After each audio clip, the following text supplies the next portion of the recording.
Assalamu alaikum students, are you there? Assalamu alaikum students. Hello. Are you able to hear me?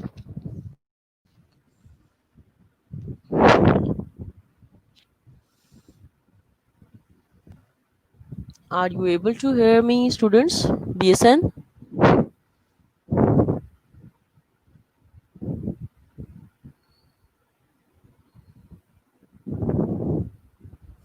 कैसे हो सब ठीक हो? I hope you will be fine.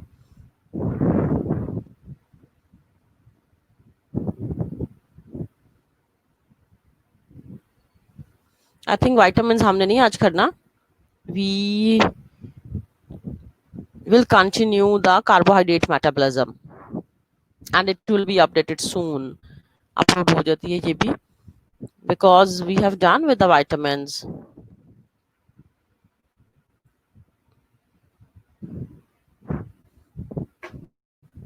We have done with the vitamins and we will study the carbohydrate metabolism.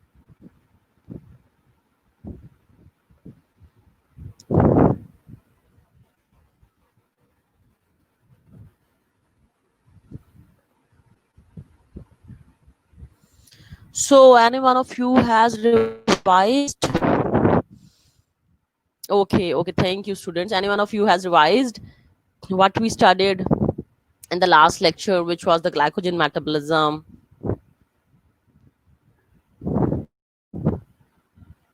Have you looked at the glycogen storage diseases? As I told you yesterday that they're very important glycogen storage diseases. So all the boxes which are in the blue color and which are present in your book, they're quite important, and we will not skip that. The boxes or the diseases which have been mentioned. तो हमें वो सब जो है ना वो diseases वगैरह वो करनी है, ठीक है, उनके कॉजेस क्या हैं.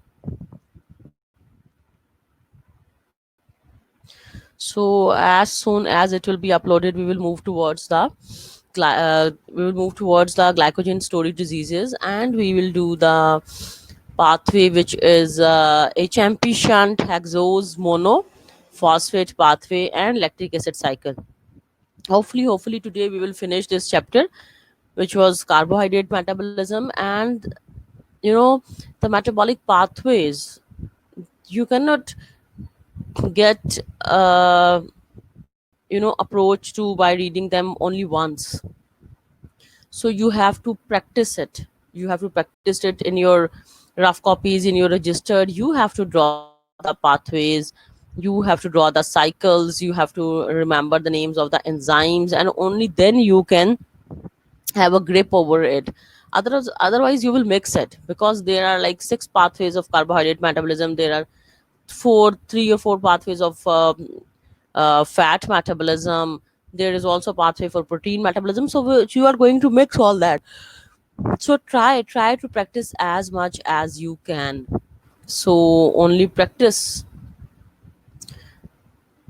can makes you learn it. Otherwise you will mix it up all.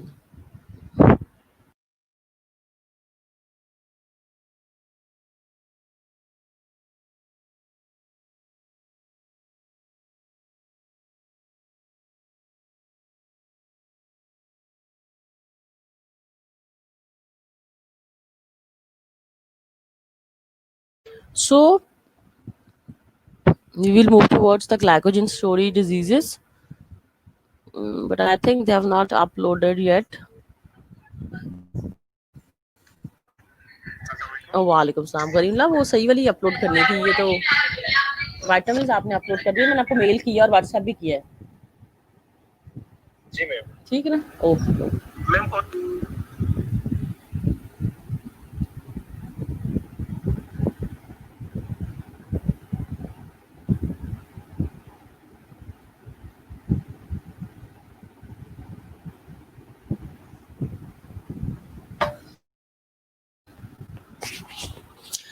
अच्छा, जो HMP शर्ट है ना, that is little bit different from the cycles we have done. जो HMP शंट है, ठीक है, वो थोड़ा सा डिफरेंट है, थोड़ा सा डिफिकल्ट भी हो सकता है, बिकॉज ना ही तो वो एज सच कोई साइकिल टाइप है, ठीक है, ना ही तो एज सच कोई पाथवे टाइप है कि जिसमें एक आपका कोई रिएक्टेंट है जो कि प्रोडक्ट्स में चेंज हो रहा है, ठीक है, जैसे ग्लूकोज है तो पायरुवेट बन रहा है, हमने ये किया है ना.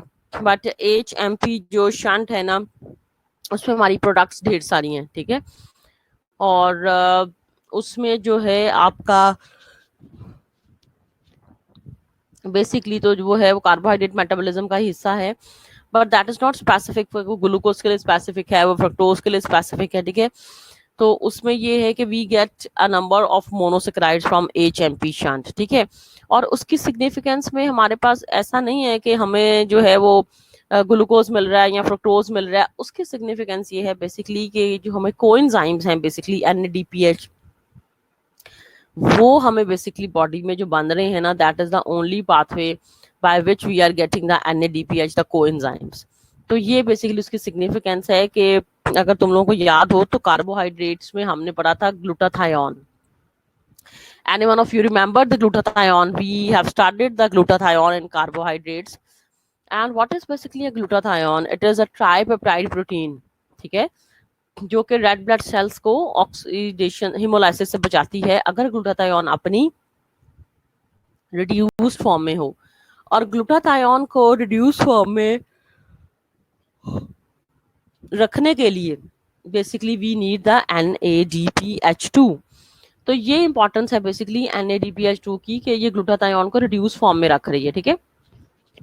अब ये जो NADPH2 है, ये हमारी बॉडी में एक मेटाबॉलिज्म के थ्रू, एक साइकिल के थ्रू बनता है जिसका नाम है HMP शंट, या एक पाथवे के थ्रू बनता है. तो this is the basically importance of hexose monophosphate pathway. तो इसकी तरफ हम मूव करते हैं, बट उससे पहले जो है we will study the glycogen storage diseases.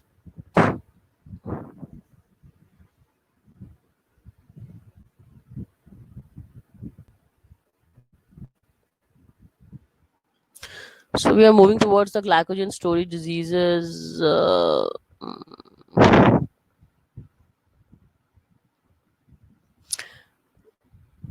So these are the basically glycogen storage diseases. अब इसमें जी ग्लाइकोजन स्टोरेज डिजीजेस जो है,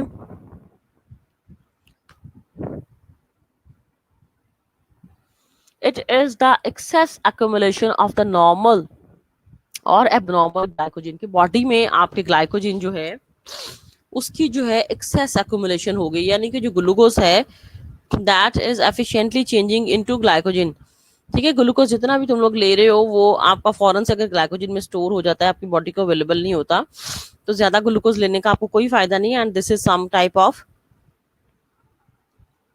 डिसऑर्डर. बेसिकली डिसऑर्डर ही है ना बेसिकली कि आपका जो है जो ग्लूकोज है it is not being utilized in your body and it is going to store in your body, ठीक है. So this is a basically disorder which is called as the glycogen storage diseases.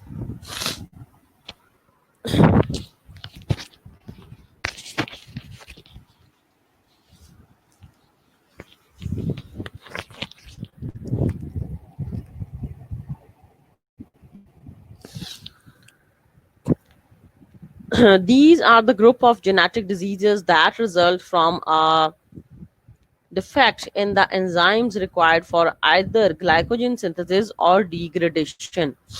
देखो जाहिर है जितने भी आपकी जो genetic defects है वो इस वजह से है कि या तो कोई जीन नहीं प्रेजेंट, सारा जीन में कोई चेंजेस आ गई, या फिर ये है कि अब ग्लाइकोजन का जो मेटाबॉलिज्म है उसमें अगर पहला एंजाइम अगर ग्लूकोकाइनेज या हेक्सोकाइनेज या ग्लूकोज 1 फॉस्फेटेज, ग्लूकोज म्यूटेज, जितने भी उसके एंजाइम है, कोई ब्रांचिंग एंजाइम, कोई डी ब्रांचिंग एंजाइम अगर जेनेटिकली बाय बर्थ तुम लोग की बॉडी में एब्सेंट है, किसी की बॉडी में भी एब्सेंट है, तो डेफिनेटली बॉडी में तो जो है वो ग्लाइकोजन की डिफेक्टिव सिंथेसिस हो जाएगी ना. यहाँ पर ये है कि अगर एंजाइम नहीं है तो ग्लाइकोजन बनेगा ही नहीं. दूसरी चीज ये है कि अगर डी ब्रांचिंग एंजाइम्स वगैरह नहीं है तो ग्लाइकोजन ब्रेक ही नहीं होगा, ठीक है। तो ये एंजाइम्स अगर बॉडी में डेफिशिएंट हैं तो उसकी वजह से क्या होगा कि डिफेक्टिव सिंथेसिस भी हो सकती है और डिफेक्टिव डिग्रेडेशन भी हो सकती है। Deficiency of these enzymes deficiency of these enzymes will result in the accumulation of excess amount of glycogen whose structure is either normal or abnormal। जब एंजाइम्स की डेफिशिएंसी हो जाएगी तो फिर क्या होगा कि डेफिनेटली हमारे पास जो ग्लाइकोजन है that will be excess in excess, ठीक है। ये है कि नॉर्मल है या नॉर्मल है ग्लाइकोजन, बट ये है कि बॉडी में वो एक्सेस अमाउंट में स्टोर होने लग जाएगी। डेफिशिएंसी और defect may be in a single tissue like liver or it may be generalized affecting the kidney, intestine and myocardium. Clinical effects may range from the fatal in infancy or mild disorders that are not life threatening। तो इसकी वजह से जी बहुत fatal effects भी हो सकते हैं और बहुत माइल्ड माइल्ड से भी हो सकते हैं, कि जरूरी नहीं है कि बंदे ने मारी जाना है इसकी वजह से, बट ये है कि फैटल भी हो सकता है और लाइफ थ्रेटनिंग नहीं भी हो सकता है। There are 6 types of glycogen storage diseases, ठीक है। 6 इसकी टाइप्स हैं जो हमारी बॉडी में एबनॉर्मल या नॉर्मल अमाउंट में ग्लाइकोजन स्टोर हो जाती है। तो पहली है वॉन ग्रीक डिजीज, दूसरी पॉम्स डिजीज, तीसरी Cori's disease, fourth is Andersen's disease, fifth is McArdle disease and sixth is Hers disease, ठीक है। और सारी डिजीज तुम लोगों ने करनी है, याद रखनी है। This box is really very important, ठीक है। कार्बोहाइड्रेट मेटाबॉलिज्म की हम बात करें तो समझ लो कि जैसे आपका एक क्वेश्चन आया है उसका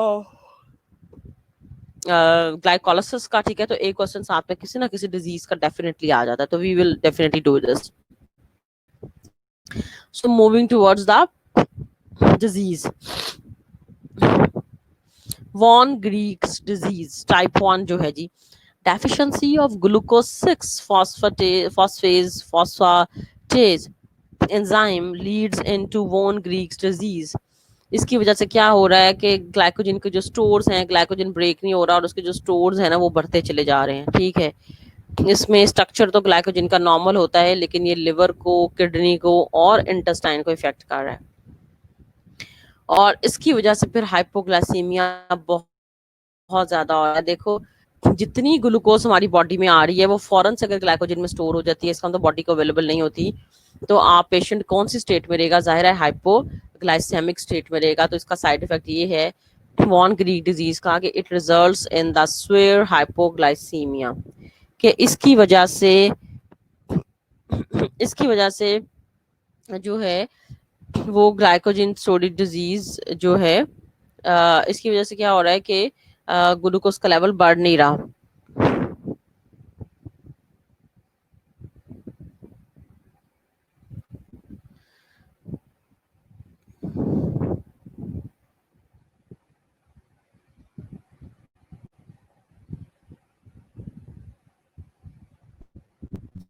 अच्छा जी, फैटी लिवर हो रहा है इसकी वजह से, ठीक है जी। और दूसरी डिजीज है Pompe's disease, deficiency of the lysosomal alpha 1,4 glucosidase enzyme की अगर डेफिशिएंसी है तो फिर हो रही है पॉम्स डिजीज। इसमें भी ग्लाइकोजन का स्ट्रक्चर नॉर्मल होता है, ब्लड शुगर लेवल नॉर्मल होते हैं, बट ये जनरलाइज्ड डिजीज है, ठीक है। किसी एक ऑर्गन को इफेक्ट नहीं करी, but this is affecting liver, heart and muscles and excessive glycogen concentrations are found in abnormal vacuoles in the cytosol. इसकी वजह से जो है ना कार्डिक डिसऑर्डर्स हो सकते हैं, स्वेयर कार्डियोमेगाली हो सकती है इसकी वजह से, ठीक है। क्योंकि इसमें जो है ना ग्लाइकोजन की जो कंसंट्रेशन है ना वो एक्सेसिव हो जाती है और वो साइटोसोल में जो स्मॉल वैक्यूल्स हैं उसमें ज्यादा एक्सेसिव हो जाती है, जो कि हार्ट को भी जो है ना बेसिकली इफेक्ट करने लग जाते हैं और जिसकी वजह से जो है ना डेथ भी हो सकती है। So these are the glycogen basically storage diseases जो कि जनरलाइज्ड भी हो सकती हैं और किसी जो है ना वो एक ऑर्गन को भी इफेक्ट कर सकती हैं, ठीक है, और बॉडी के बाकी टिश्यूज को भी इफेक्ट कर सकती हैं, which is definitely the dangerous things। तो जरूरी नहीं है कि ग्लाइकोजन का स्ट्रक्चर वगैरह इसमें डिस्टर्ब हो, बट द थिंग इज के एक्सेस होने की वजह से जो है बेसिकली प्रॉब्लम आ सकती है। और कार्डियोमेगाली का मतलब क्या है कि आपका जो हार्ट है दैट इज इनलार्ज, के हार्ट का साइज जो है ना वो ज्यादा हो गया, बेसिकली हार्ट इनलार्ज हो गया है, जिसकी वजह से क्या है, cardiomegaly means enlargement of the heart, ठीक है, and it can also cause the death. तीसरी है जी Cori's disease which is called as limit dextrinosis and it is due to deficiency of the debranching enzyme. There will be excess accumulation of the polysaccharide of the limit, जो limit dextrin बनता है, कल हमने किया था ना कि जो 4 मॉलिक्यूल ग्लूकोज के रह जाते हैं, ठीक है, जिसपे एंजाइम एक्ट नहीं कर सकता, उन 4 मॉलिक्यूल्स को हम कहते हैं लिमिट डेक्सट्रिन। अगर डी ब्रांचिंग एंजाइम ना हो और वही लिमिट डेक्सट्रिन बन के पड़ा रहे, तो this disease is called as Cori's disease, ठीक है, कि जिसने इन चारों को या तीनों को, इसमें से 3 को फिर खत्म करना है या फिर एक को खत्म करना है, फिर बाद में अगर वो एंजाइम ही नहीं है तो फिर बॉडी में क्या होगा, लिमिट डेक्सट्रिन की अक्यूमुलेशन होना स्टार्ट हो जाएगी, ठीक है, and this disease is called as Cori's disease. इसकी वजह से हो सकता है कि कोई लाइफ थ्रेटनिंग कंडीशन ना कॉज होती हो, that's why it is not written. उसके बाद है जी Andersen's disease, type 4 glycogen storage disease which is also called as amylopectinosis and it is due to deficiency of the branching enzyme. ये branching enzyme की deficiency की वजह से हो रही है, it causes the accumulation of the glycogen having few branch points, ठीक है। अच्छा, अमाइलोपेक्टिन तो वैसे जो है बेसिकली, अगर तुम लोग को याद हो तो जो अमाइलोपेक्टिन है बेसिकली ये किसका पार्ट है, अमाइलो जो पैक्टिन है basically that is the structure of basically starch, ठीक है, लेकिन इसमें हम स्टार्च की बात नहीं कर रहे, ये एक रेयर डिजीज है बेसिकली, ठीक है, जो बहुत से सिर्फ समझ लो कि 3% ऑफ पॉपुलेशन को सिर्फ अफेक्ट करती है, ठीक है, और इस डिजीज को ही, एंडरसन डिजीज को ही हम अमाइलोपेक्टिनोसिस भी इसको हम कहते हैं। मैक आर डिजीज, ठीक है, type 5 glycogen storage disease, okay, लेकिन इसमें स्टार्च का नहीं रोल, ये जो माइलोपेक्टिन है, बेसिक माइलोपेक्टिनोसिस है, that is another name for Andersen's disease. अच्छा जी, अब जो हमारी लास्ट वाली नहीं, लास्ट वाली नहीं, 5 जो है McArdle disease, deficiency of the muscle glycogen phosphorylase results in McR disease. Skeletal muscles are affected. Increased stores of glycogen in muscles with normal structure. Liver enzymes are normal, normal mental development, and after exercise, temporary weakness and cramping of the muscles. इसमें भी glycogen के जो है ना muscles में जो stores है ना वो काफ़ी ज़्यादा बढ़ जाते हैं, जिसकी वजह से क्या होता है कि मसल क्रैम्प जो है वो होना शुरू हो सकते हैं, टेम्परेरी वीकनेस होना शुरू हो जाती है, ठीक है। Normally lactate rises during the strenuous exercise. In this type there will be no rise in the blood lactate during the strenuous exercise. ये भी इतनी डेंजरस नहीं है और ये जो है ना सिर्फ मसल्स में को ही इफेक्ट कर रही है, ठीक है, बेसिकली, और वो भी जो है कि जब आप बहुत स्टेंशियस एक्सरसाइज करते हो, कोई ऐसी एक्टिविटी करते हो जिसमें स्केलेटल मसल्स के इफेक्ट होने का कोई खतरा है।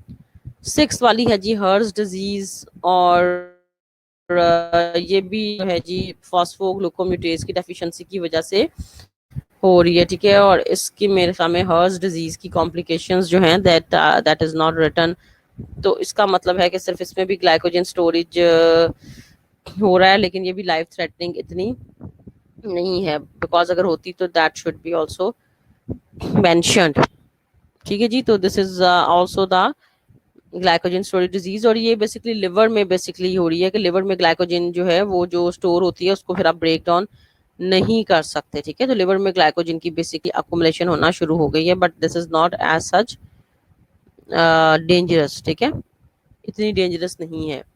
तो दीज आर द बेसिकली 6, जितना लिखा हुआ है उतना ही तुम लोगों ने करना है, ठीक है। देखो ब्रांचिंग और डी ब्रांचिंग जो एंजाइम्स है ना, हेप्टोमेगाली, लिवर एनलार्जमेंट, ठीक है, ब्रांचिंग और डी ब्रांचिंग एंजाइम का किसी ने क्वेश्चन पूछा है। देखो ब्रांचिंग एंजाइम्स की भी अगर डेफिशिएंसी हो जाएगी तो क्या होगा, वो ग्लाइकोजन की सिंथेसिस के ही एंजाइम्स हैं, जैसे फॉस्फोग्लूकोम्यूटेज है, इसी तरह डी ब्रांचिंग एंजाइम जो एंजाइम है वो एक टर्म है डी ब्रांचिंग एंजाइम, उसमें 2 एंजाइम्स आते हैं, ठीक है, तो डी ब्रांचिंग जब हम बात कर रहे हैं इसका मतलब है 2 एंजाइम्स जिन्होंने ग्लाइकोजन के स्ट्रक्चर को ब्रेक करना है, ब्रांचेस को खत्म करना है, डी ब्रांचिंग वो एंजाइम्स हैं। अगर वो यानी कि ग्लाइकोजन के मेटाबॉलिज्म के लिए जो है ना ये एंजाइम्स बड़े इंपॉर्टेंट हैं, अगर ये एंजाइम्स डेफिशिएंट होंगे तो ग्लाइकोजन का जो मेटाबॉलिज्म है वो ठीक तरह से नहीं होगा, ठीक है। तो ये रोल है बेसिकली एंजाइम्स का कि if they will be deficient in our body, तो आपका जो ग्लाइकोजन मेटाबॉलिज्म है वो डायरेक्टली इनडायरेक्टली दोनों तरह से इफेक्ट हो रहा है। ना तो ग्लाइकोजन की सिंथेसिस होगी, ना ब्रेकडाउन होगी अगर ये एंजाइम्स एब्सेंट होंगे, ठीक है। तो सिंथेसिस में भी ये है कि नॉर्मल डिफेक्टिव सिंथेसिस होगी अगर एंजाइम्स एब्सेंट है। कार्डियोमेगाली, अलीजा शौकत, कार्डियोमेगाली का मतलब है हार्ट का इनलार्जमेंट, ठीक है, हार्ट इनलार्ज हो जाना।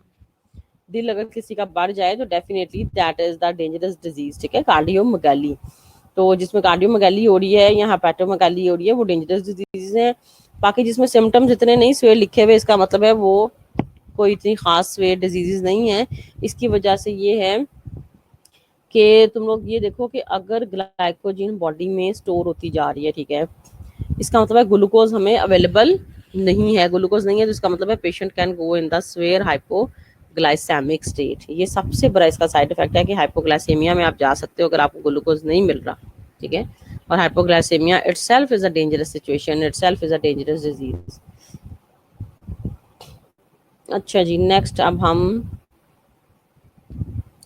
the major pathway which is hexose monophosphate pathway, hexose monophosphate pathway, and that is present मेरे ख्याल में। अच्छा अच्छा अच्छा, इस बुक में तो हेक्सोज मोनोफॉस्फेट पाथवे का उन्होंने जो है ना वो बेसिकली दिया ही नहीं हुआ, जो है ना इसके स्टेप्स मेरे ख्याल में they are not given.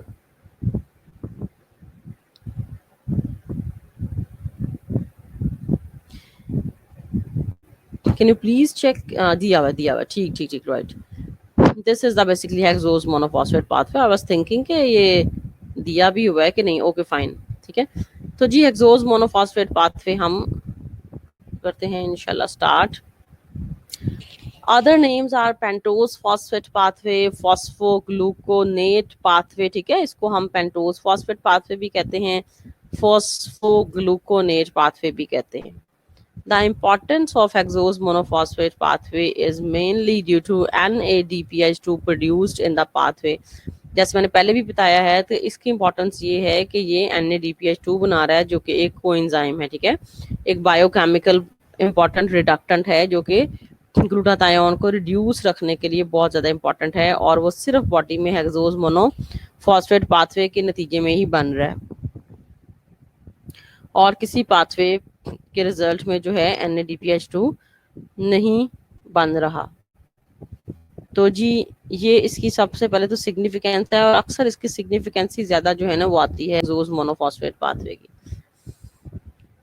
There is no exact definition of the pathway because it produces many sugar intermediates for different carbohydrate metabolic processes, and unlike glycolysis it is multi directional, ठीक है। कोई exact definition नहीं है, जैसे कि मैंने कहा था कि ग्लूकोज की ऑक्सीडेशन को तुम लोग क्या कहते हो, ग्लाइकोलिसिस, ऐसा ही है ना। तो लेकिन इसमें ये है कि कोई एज सच एग्जैक्ट डेफिनेशन नहीं है, ठीक है। इसमें रेंज ऑफ जो है आपके जो है ना इंटरमीडिएट्स वगैरह बन सकते हैं, ठीक है, शुगर इंटरमीडिएट्स बन सकते हैं, जैसे कि राइबोज भी बन सकता है, ठीक है, इसमें वो भी बन सकता है, फ्रुक्टोज भी बन सकता है। तो दिस इज लाइक इसमें एक चीज नहीं हमें मिल रही।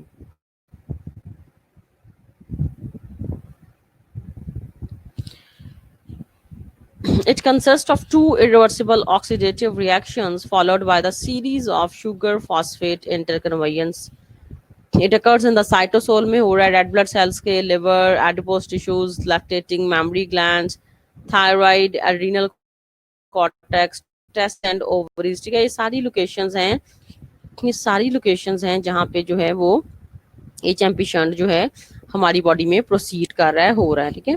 सम important points about the steps of HMP shunt. और एक चीज उन्होंने और भी लिखी है कि स्टेप्स को ऐसा सच मेमोराइज करने की जरूरत नहीं है, यानी कि अगर साइकिल ही अच्छी तरह कर लोगे तो मैं बार बार जैसे तुम लोगों को बताती होती हूँ तो तुम लोग जो है स्टेप्स उसके खुद भी लिख सकते हो। बट ठीक है कि अगर तुम लोग उसमें ये पढ़ भी लो, ठीक है, याद भी कर लो, तो कोई एज सच जो है ना वो हर्ज भी नहीं है वैसे as such.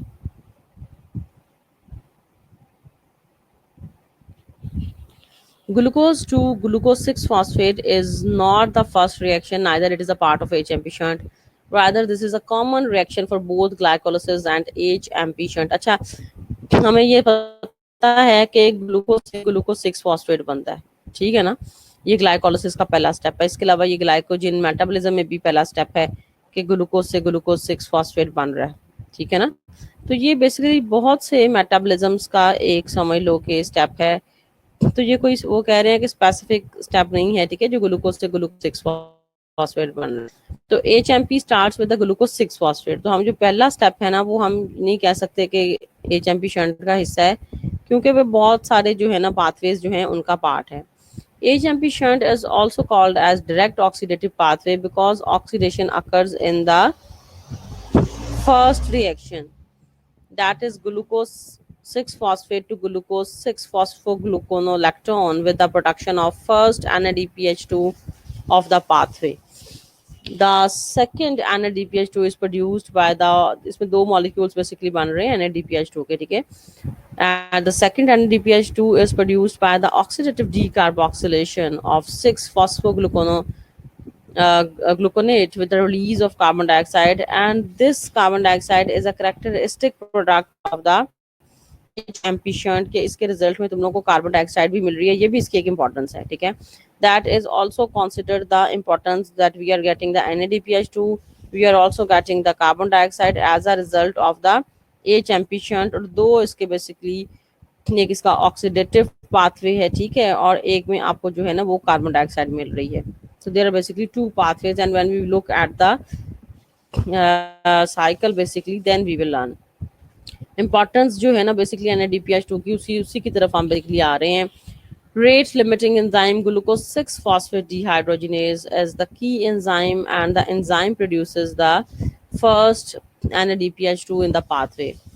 Enzyme glucose 6 phosphate dehydrogenase is regulated by the NADP-NADPH2 ratio. Increased ratio stimulates a pathway to produce the NADPH2 and decreased ratio inhibit the pathway, ठीक है। अगर तो आपकी रेशियो जो है NADP से NADPH2 की जो रेशियो है बेसिकली, ठीक है, तो ये पाथवे को पॉजिटिव डायरेक्शन में प्रोसीड करेगी। And if there is deficiency of the or decrease ratio of NADP to NADPH2, it will inhibit the pathway, and this will be only be clear to you when you study the basically pathway। जब pathway पे देखोगे pathway है क्या, pathway में NADPH किधर बन रहा है, ठीक है, ये चीजें जो है ना ये तुम लोगों को सब जो है ना वो तभी ही समझ आ सकती हैं। तो जी हम इसकी जो है ना वो बेसिकली इम्पोर्टेंस पढ़ लें, ठीक है, सबसे पहले। Okay, when we look at the pathway, when we study the pathway, these things will be clear. When we basically study the pathway, these things will be automatically clear basically, because this is only the theory. So theory से जो समझ रहे हैं ना वो मुश्किल है, and जब हम लोग पाथवे को स्टडी करेंगे तो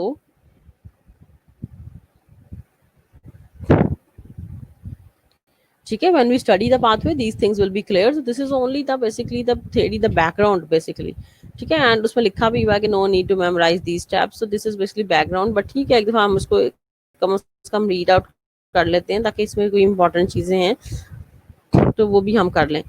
In this pathway, importance of the hexose monophosphate pathway, this is also the very important question with respect to the examination point of view, ठीक है, कि इसमें pathway से ज्यादा जो है ना उसकी importance अक्सर जो है that has been asked. So the importance is majorly the important question कि इसकी significance क्या है, इस pathway का फायदा क्या है basically. In this pathway, not a single ATP is directly consumed or produced. ऐसा pathway है कि जिसमें कोई ATP ना तो यूज होती है, ठीक है, ना ही बनती है, ठीक है, कोई ATP जो है ना प्रोड्यूस हो रही है और ना ही बेसिकली इसमें यूज हो रही है। यानी कि इसको स्टार्ट करने के लिए इस पाथवे को हमें जो है ना किसी ATP के मॉलिक्यूल की ज़रूरत नहीं है इस पाथवे को स्टार्ट करने के लिए। We don't need the ATP और एनर्जी टू स्टार्ट इट, और इसके अंदर भी बेसिकली कोई एनर्जी जो है वो ATP वगैरह का मॉलिक्यूल बेसिकली नहीं बन रहा है। इसके बाद क्या है जी, 2 molecules of NADPH2 are produce for each molecule of glucose 6 phosphate entering the oxidative part of pathway. अब इस एक साइकिल में जो है, एक जो है ये मॉलिक्यूल जो है, इसमें 2 NADPH2 के जो मॉलिक्यूल्स हैं ना बेसिकली वो बन रहे हैं, ठीक है। 2 NADPH2 के मॉलिक्यूल्स बेसिकली बन रहे हैं, ठीक है, जब इसमें एक ग्लूकोज 6 फॉस्फेट की ऑक्सीडेशन होती है, ठीक है। तो इसमें कितने बन रहे हैं, 2 NADPH2 के मॉलिक्यूल बन रहे हैं। और मैंने बताया है कि ये this is the only pathway जिसके रिजल्ट में NADPH2 के मॉलिक्यूल बन रहे हैं। अदरवाइज हमारी बॉडी में क्या है कि NADPH2 किसी पाथवे के रिजल्ट में नहीं बनता है, ठीक है। So this is the only pathway which is producing the NADPH2।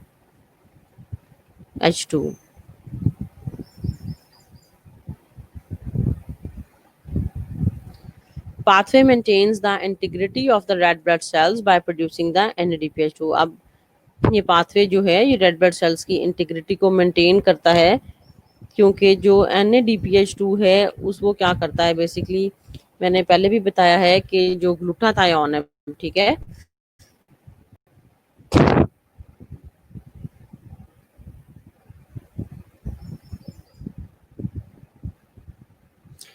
अच्छा क्लास ऐसा है, देखो जैसे क्रैप साइकिल है, इसको भी स्टार्ट करने के लिए we don't need any energy, ठीक है। पाथवे को बेसिकली ज़रूरी नहीं होता कि हर पाथवे को स्टार्ट करने के लिए वी नीड द ATP, ठीक है। जो एंजाइम्स होते हैं बॉडी में वही इतने एक्टिव होते हैं कि अपना जो है केमिकल रिएक्शन को प्रोसीड कर लेते हैं। Definitely enzymes are there, it is not necessary के साथ में ATP के मॉलिक्यूल्स भी हों, ठीक है, ये ज़रूरी नहीं है। एंड सेकंड थिंग इज़ के जो HMP शंट है इसमें NADPH2 बन रहा है, ये इसकी इंपॉर्टेंस है।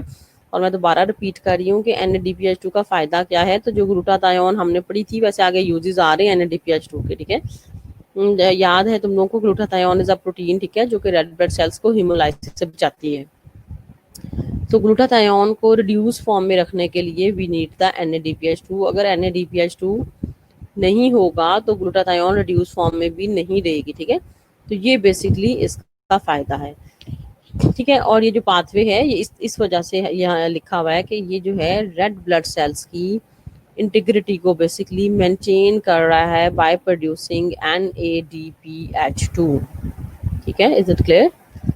And 2 molecules of NADPH2 are produced for each molecule of glucose 6 phosphate entering the oxidative part of the pathway, ठीक है। इसमें ग्लूकोज 6 फॉस्फेट जब एंटर होता है तो एक मॉलिक्यूल जब एंटर होगा ना ग्लूकोज 6 फॉस्फेट का, तो उसके रिजल्ट में 2 मॉलिक्यूल्स बनेंगे NADPH2 के।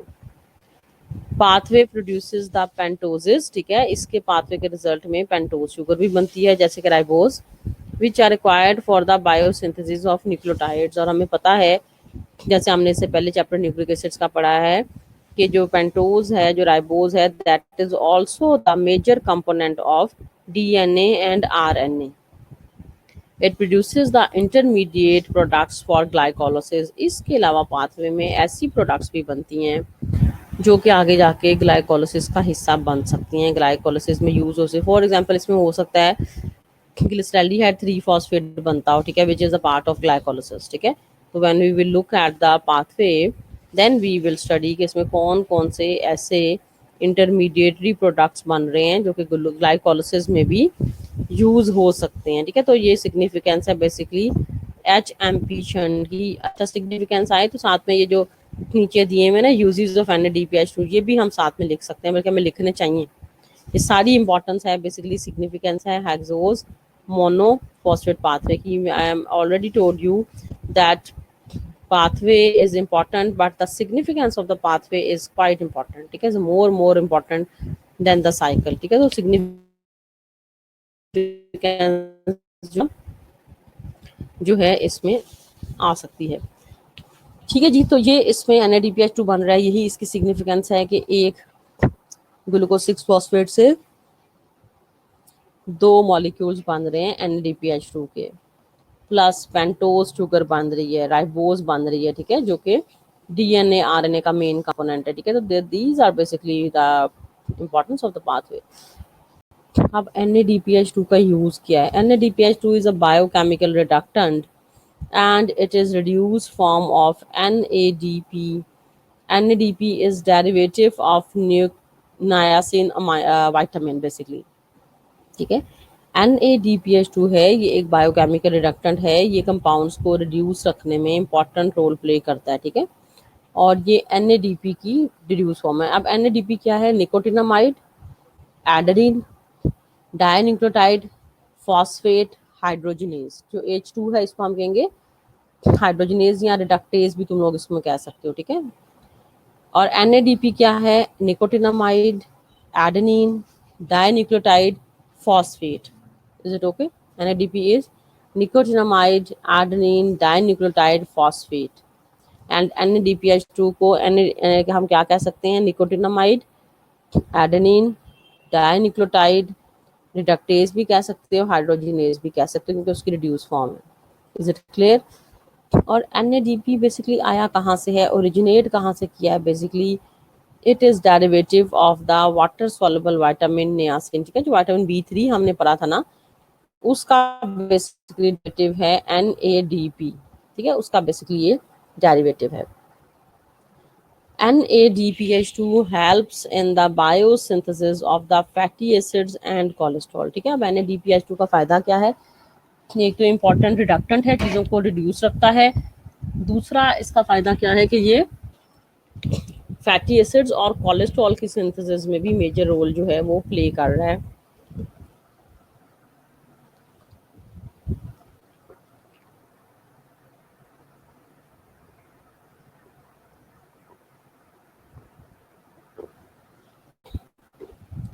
This is also the benefit of, and that this is helping in the biosynthesis of the fatty acids and cholesterol. And it also causes the reduction of hydrogen peroxide and superoxide. Hydrogen peroxide and superoxide are oxygen derived free radicals which are highly reactive and cause serious damage to the red blood cells, DNA, proteins, and also unsaturated fatty acids, ठीक है जी। इसके अलावा जो है ना, ये basically reduction करवा रहा है हाइड्रोजन पेरोक्साइड की और सुपर ऑक्साइड की, ठीक है। हाइड्रोजन पर ऑक्साइड और जो सुपर ऑक्साइड है ना, basically they are oxygen derived free radicals. हमने फ्री रेडिकल्स का बहुत तुम लोगों ने सुना है, पढ़ा भी होगा, ठीक है, और सब्जेक्ट्स में भी। जो फ्री रेडिकल्स हैं basically they are the scavengers, they are the scavengers. Scavenger का मतलब ये है कि ये हमारे बेसिकली बॉडी में कार्बोहाइड्रेट्स, प्रोटीन, DNA, इनके स्ट्रक्चर्स को बेसिकली डिस्ट्रप्शन कॉज करते हैं, ठीक है। इनके स्ट्रक्चर में ब्रेकेज कॉज कर सकते हैं, तोड़ फोड़ कर सकते हैं, डैमेज कर सकते हैं, ठीक है। हमारी बॉडी में लिपिड्स को, प्रोटीन्स को डैमेज कर सकते हैं, ठीक है। तो ये जो जितने हमारे फ्री रेडिकल्स हैं ना, सुपर ऑक्साइड, हाइड्रोजन पेरोक्साइड्स, बेसिकली इनको समझ लो कि ये बहुत ज़्यादा रिएक्टिव होते हैं, ठीक है, और ये डैमेज कॉज कर सकते हैं, ठीक है। तो इनको अगर हम रिड्यूस फॉर्म में रखें ना, तो फिर हम बच सकते हैं इस डैमेज से, ठीक है। If the superoxides are present in the reduced form, then we can prevent our body from their damages, ठीक है। तो it causes the reduction of the hydrogen peroxide and superoxide। तो NADPH का ये फायदा भी है कि ये सुपर ऑक्साइड्स को रिड्यूस फॉर्म में रखने में बेसिकली हेल्प करता है NADPH2।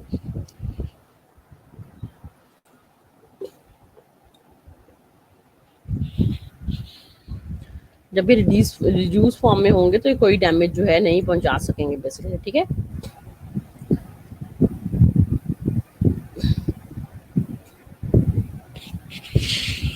It reduces the glutathione, जो मैंने बार बार मैं जिक्र कर रही हूँ, जो इंपॉर्टेंस है बेसिकली इसकी एक, it reduces the glutathione of red blood cells. Glutathione is a tripeptide present in the cell membrane of red blood cells, which on oxidation makes a red blood cells fragile, ठीक है।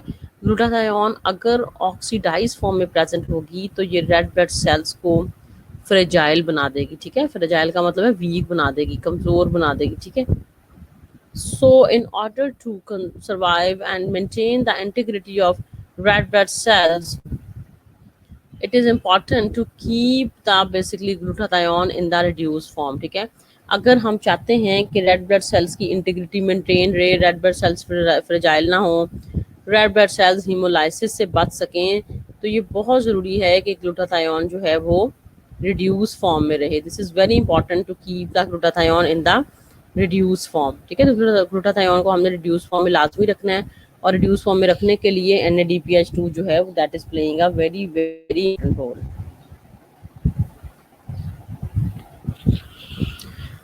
NADPH is required by the liver microsomal cytochrome P450 monooxygenate system for the hydroxylation of steroids, alcohol and many drugs. इसके अलावा जो NADPH है ना, वो एक और चीज़ के लिए भी रिक्वायर्ड है कि लिवर में जो एक स्मॉल साइटोक्रोम्स हैं, ठीक है, चाहे नाम याद रखना P450 वगैरह तो रख लो, ठीक है, तो उनकी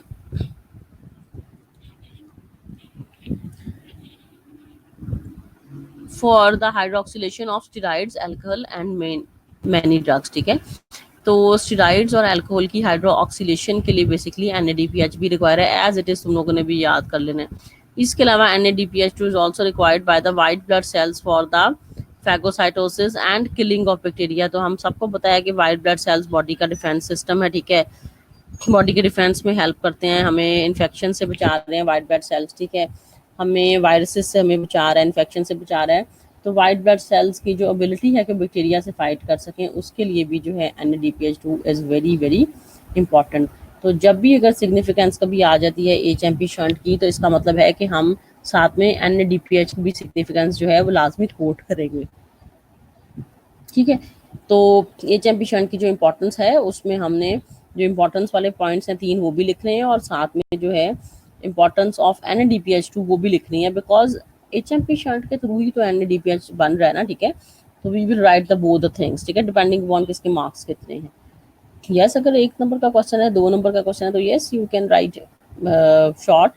बात ये है अगर 3 मार्क्स का क्वेश्चन है तो आई रिकमेंड इसको लिखो, इज इम्पोर्टेंट, ठीक है। That is all the question basically from this chapter। तो बेसिकली पूरा चैप्टर ही बेसिकली जो है ना बहुत ज़्यादा इंपॉर्टेंट है, ठीक है। तो बिफोर मूविंग फॉरवर्ड मेरा ख्याल है कि we will check the 10 minutes break. उसके बाद जो है ना हम ये करेंगे ग्लाइकोजिन, ये जो है जी क्लिनिकल नोट्स के, अगर ग्लूकोज 6 फॉस्फेट की डेफिशिएंसी हो जाए तो कौन कौन सी डिजीजेज हैं, ठीक है, and we will do just the overview, ठीक है। और इसके बाद तुम लोगों का बेसिकली जो है HMP शंट जो मेजर साइकिल है हमने भी करना है आज, उसकी तरफ आएंगे, ठीक है। तो we are taking the 10 minutes break and then we will be back, okay. ठीक है, क्लास को हम ब्रेक करेंगे, और ब्रेक के बाद जो है ना फिर इसको ना हम कंटिन्यू करते हैं।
Hello, students. We are back. Finally, we are back, students. Are you there? BSN.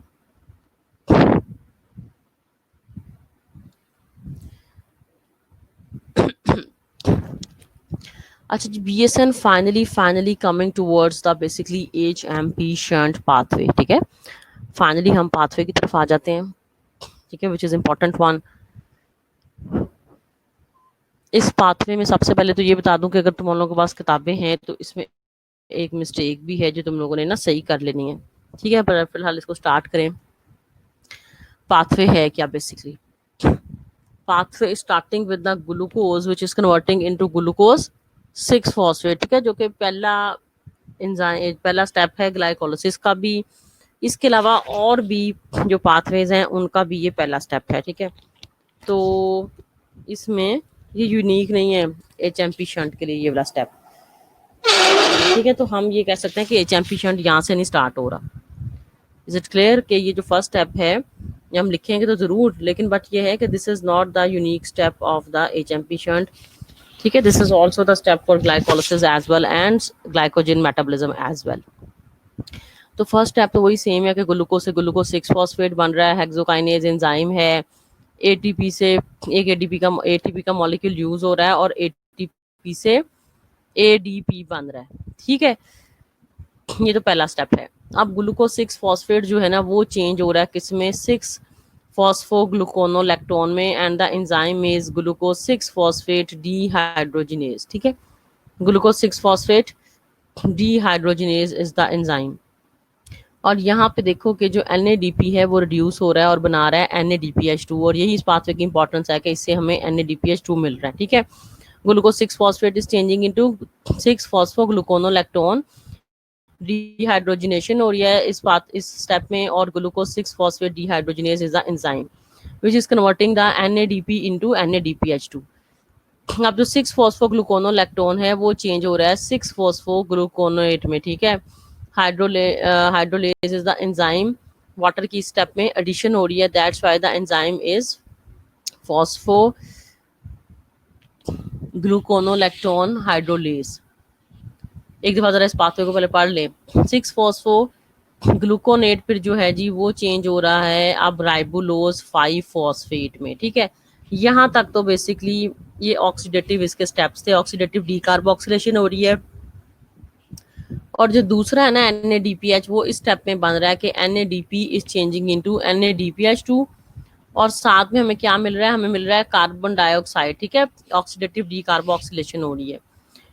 तो एक जब ग्लूकोज का मॉलिक्यूल या ग्लूकोज 6 फॉस्फेट जो है उससे हमें बेसिकली ग्लूकोज 6 फॉस्फेट जिसको पर्पल किया हुआ है यानी कि यहाँ से पाथवे स्टार्ट हो रहा है बेसिकली. और आया कहाँ से है? ग्लूकोज 6 फॉस्फेट ग्लूकोज से आया, जाहिर है. ठीक है, जो तुम लोग खा रहे हो ग्लूकोज वहां से बने. तो ग्लूकोज 6 फॉस्फेट जब इस पाथवे में एंटर हो रहा है तो हमें 2 मॉलिक्यूल्स मिल रहे हैं NADPH2 के और एक कार्बन डाइऑक्साइड निकल रही है. ठीक है ना, ये तो उसकी सिग्निफिकेंस थी कि इसमें NADPH2 भी बन रहा है. अब ये जो राइबोलोज 5 फॉस्फेट यहाँ पे बना है, ठीक है, ये देखो कि ये जो राइबोलोज 5 फॉस्फेट है इस पे 2 एंजाइम्स एक्ट कर रहे हैं. ठीक है, एक है राइबोलेज 5 फॉस्फेट एपिमरेज. एपिमर याद आया, हम कार्बोहाइड्रेट्स में पढ़ा था. और एक है फॉस्फो पेंटोज आइसोमरेज. ठीक है, एक आइसोमरेज एंजाइम एक्ट कर रहा है और एपिमरेज. तो इसमें अगर आइसोमरेज एंजाइम एक्ट कर रहा है तो राइबोलोज 5 फॉस्फेट से बनेगा राइबोज 5 फॉस्फेट. राइबोलोज 5 फॉस्फेट ही नीचे लिखा हुआ है, दोनों में देखो जरा, ये गलती है, इसमें करेक्ट कर लो. राइबोलोज 5 फॉस्फेट से बन रहा है राइबोज 5 फॉस्फेट एपिमरेज के नतीजे में.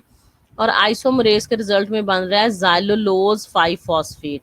जाइलोलोज 5 फॉस्फेट बन रहा है. ठीक है, जाइलोलोज 5 फॉस्फेट बन रहा है आइसोमरेज एंजाइम से. और एपिमरेज एंजाइम से बन रहा है राइबोज 5 फॉस्फेट. तो ये तुम लोग उसको करेक्ट कर लो. I am repeating it again कि राइबोलोज 5 फॉस्फेट्स पे 2 एंजाइम्स एक्ट कर रहे हैं. अगर एपिमरेज एक्ट करेगा तो राइबोज 5 फॉस्फेट बनेगा और अगर आइसोमरेज एक्ट करेगा तो जाइलोलोज 5 फॉस्फेट बनेगा. ठीक है, अब ये जो जाइलोलोज 5 फॉस्फेट है और जो राइबोज 5 फॉस्फेट है दोनों में 5-5 कार्बन है, ऐसा ही है. दोनों को प्लस करो तो कितने बनते हैं, 10 कार्बन, ठीक है ना। ये जो आप 10 कार्बन है इस पे फॉस्फेट एपिमरेज और प्लस ये थायामीन पायरोफॉस्फेट, इसका कोएंजाइम है टीपीपी, थायामीन पायरोफॉस्फेट कोएंजाइम है, ठीक है। ये इस पे एक्ट करेगा तो ये जो 10 कार्बन है ना ये चेंज हो रही है किसमें, एक 7 कार्बन में और एक 3 कार्बन कंपाउंड में। आई एम रिपीटिंग इट कि ज़ैलुलोज 5 फॉस्फेट और जो राइबोज 5 फॉस्फेट है, ज़ैलुलोज में भी 5 कार्बन होते हैं और राइबोज में भी 5 कार्बन होते हैं, दोनों मिला के 10 कार्बन। ये 10 कार्बन ब्रेक हो रहे हैं एक 7 कार्बन कंपाउंड जिसका नाम है सीडोहेप्टुलोज 7 phosphate. This is a 7 carbon compound, 7 को हम सीडो कहते हैं, ठीक है ना। और 3 फॉस्फोग्लिसरल्डिहाइड, ग्लिसरल्डिहाइड में हम सबको पता है 3 कार्बन होते हैं, ठीक है। ये 7 और 3 टोटल फिर इसका क्या हो जाएगा, 10 हो जाएगा।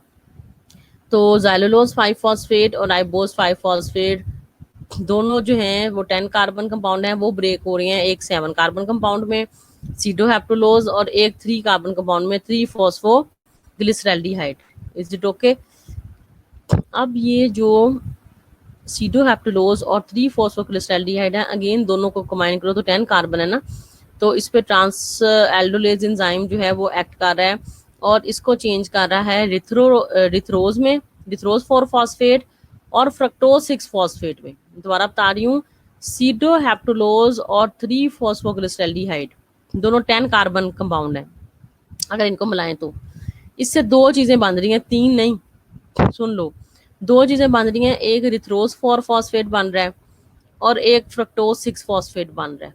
ये जो बीच में लिखा है ना ज़ैलुलोज 5 फॉस्फेट, ये बेसिकली ज़ैलुलोज 5 फॉस्फेट वो है जो बॉडी में वैसे ही किसी और पाथवे के नतीजे में बना होगा और इस टाइम यहाँ पे इस स्टेप पे इस पाथवे में एंटर हो रहा है,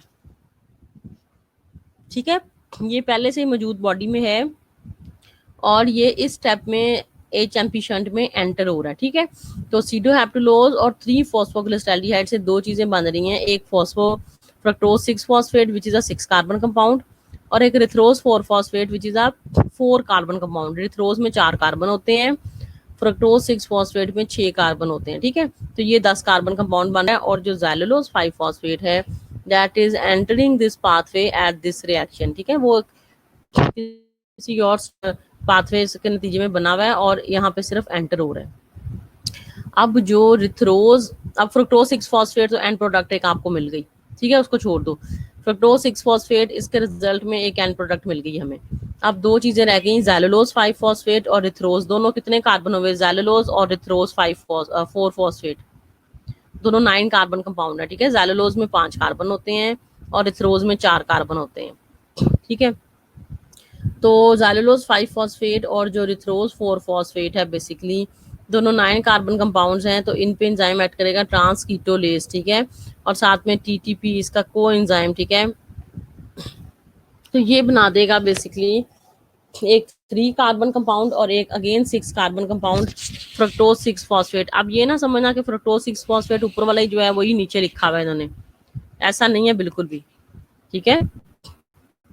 वो लैदा बना है और ये जो फ्रक्टोज 6 फॉस्फेट है ना ये बेसिकली अलहदा बने, ठीक है।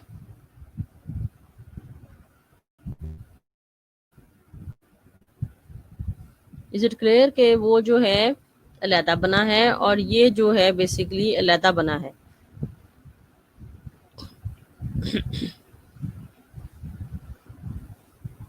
और यहाँ पे भी मेरे ख्याल में थायमिन पायरोफॉस्फेट ही कोएंजाइम है, टीटीपी तो कोई नहीं कोएंजाइम मेरे ख्याल में, थायमिन पायरोफॉस्फेट ही है जो basically that is the coenzyme. Thiamine pyrophosphate ही है, ये टीटीपी लिखा हुआ टीपीपी है बेसिकली, ठीक है। इनमें कोएंजाइम ये भी तुम लोग करेक्ट कर लो। अच्छा ठीक है जी, तो रिथ्रोज 4 कार्बन, ज़ैलुलोज 5 कार्बन, ये 9 कार्बन हो गए, तो ये चेंज हो रही हैं एक 6 कार्बन कंपाउंड में विच इज फ्रक्टोज 6 फॉस्फेट दोबारा हमें मिल रहा है, एक पहले हमें मिला है, और एक 3 carbon compound which is 3 phosphoglyceraldehyde, ठीक है। तो इसमें इंटरमीडिएट हमें मिल रहे हैं इसके शुगर्स के, कोई स्पेसिफिक इसमें एंड प्रोडक्ट नहीं है, और 2 हमें NADPH के कंपाउंड मिल रहे हैं। तो this is the basically HMP shunt के ग्लूकोज से ग्लूकोज 6 फॉस्फेट, लेकिन ये एक कॉमन स्टेप है, ये सिर्फ HMP शंट का स्टेप नहीं है, दूसरी चीज़ के ग्लूको सिक्स फॉस्फेट से सिक्स फॉस्फो बन रहा है, ठीक है जी, और सिक्स फॉस्फो ग्लूकोनोलैक्टोन, उससे बन रहा है सिक्स फॉस्फो ग्लूकोनेट, फिर राइबोलोज फाइव फॉस्फेट, और राइबोलोज फाइव फॉस्फेट से मैंने तुम लोगों को बताया है कि यहाँ पे करेक्शन करनी है कि राइबोज फाइव फॉस्फेट एपिमरेज से राइबोज फाइव फॉस्फेट बनेगा, और आइसोमरेज से ज़ैलुलोज फाइव फॉस्फेट बनेगा, ठीक है। तो these are the basically steps of basically HMP shunt. इसको TTP नहीं है, वो TPP है बेसिकली, लीजा शौकत थायामीन पायरोफॉस्फेट ही है। कोएंजाइम TTP तो कोई कोएंजाइम नहीं है, that is basically thiamine pyrophosphate, that is basically thiamine pyrophosphate, TPP है, ठीक है। This is TPP, this is not TTGP। तो इसको तुम लोग भी करेक्ट कर लो, ये गलतियां इसमें, थायमिन पायरोफॉस्फेट, ठीक है। तो दिस इज बेसिकली TPP है, ये TPP। Is it clear? TTP कोई नहीं है, ठीक है, TTP कोई नहीं है, ये TPP है बेसिकली। अच्छा आप जी हम बैक करें, क्योंकि इसमें हमें ना डिजीजेस वगैरह भी लिखी हुई थी कुछ जी। क्लिनिकल नोट्स, जो six glucose six phosphate dehydrogenase जो पहले ही इसका एंजाइम है, अगर उसकी डेफिशिएंसी हो जाती है तो फिर कौन सी डिजीज है? It is an inherited X-linked disease, therefore only males are affected and females are not only carriers, ठीक है, they're not as much affected।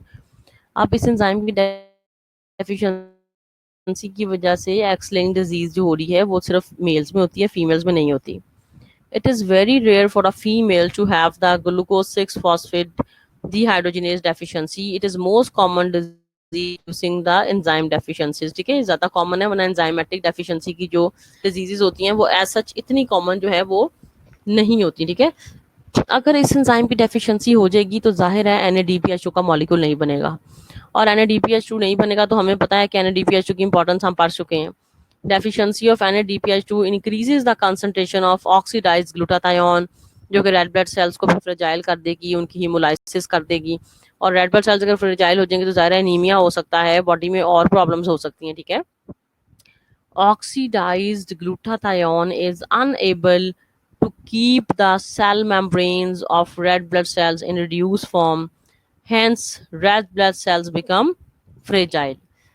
Red blood cells become weak and vulnerable to oxidative damage by the hydrogen peroxide superoxide, resulting in hemolysis। इसका मतलब ये हुआ कि glucose six phosphate dehydrogenase की जब deficiency होगी तो हीमोलाइटिक एनीमिया होगा, ठीक है। हीमोलाइटिक क्या हो जाएगा? एनीमिया हो जाएगा, जाहिर है रेड ब्लड सेल्स फ्रेजाइल हो जाएंगे तो हीमोलाइटिक एनीमिया इसकी वजह से हो जाएगा।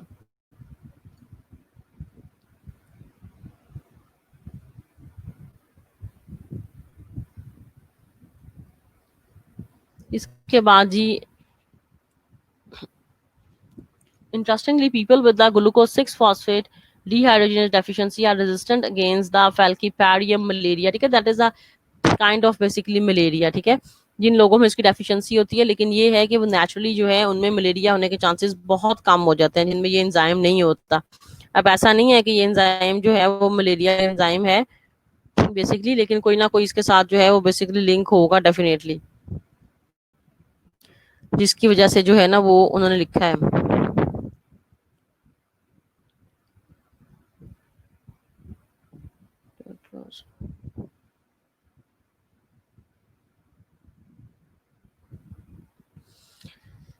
अच्छा जी, प्रेसिपिटेटिंग फैक्टर्स ये क्या है कि जी oxidant drugs, for example 3As antibiotics, antipyretic,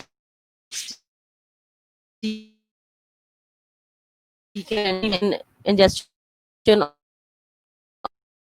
of the fava beans generate free radicals which cause the oxidative damage।